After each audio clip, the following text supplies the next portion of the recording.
aí galera, a gente voltou para a gente foi para a 7, a gente falou a verdade, ele tá bem legal aqui, né, galera? Então vamos batalhar duas vezes. A gente vai batalhar, tá? Duas vezes. A gente vai batalhar 2 vezes agora. A gente vai mostrar nosso deck e aí será?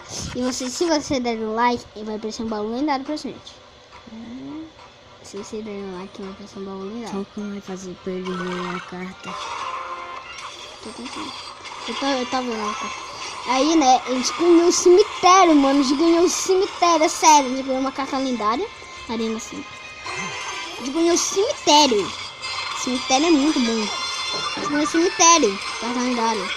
Tá? É muito bom. Que legal, né? Fala sério.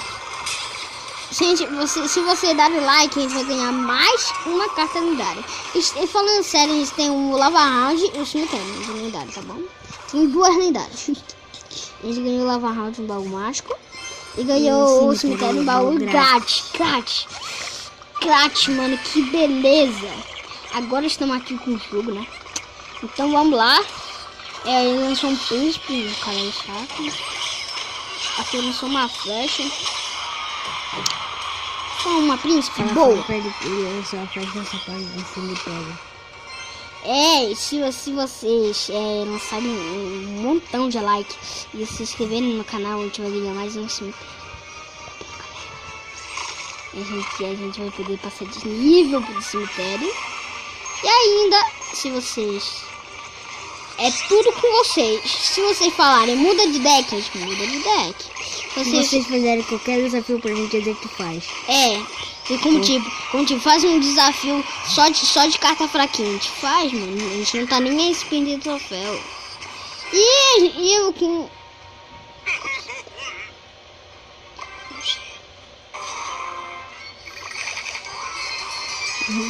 O cara, o Batos tá doido aqui. O cara quer matar nossa torre de qualquer jeito.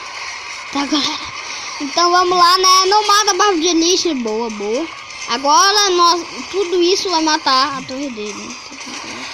Então matou. Matou. Quase mata. Tá bom? Mano, meu Deus, tá difícil do caramba. Meu Deus. Olha aqui, mano. Até... Mano.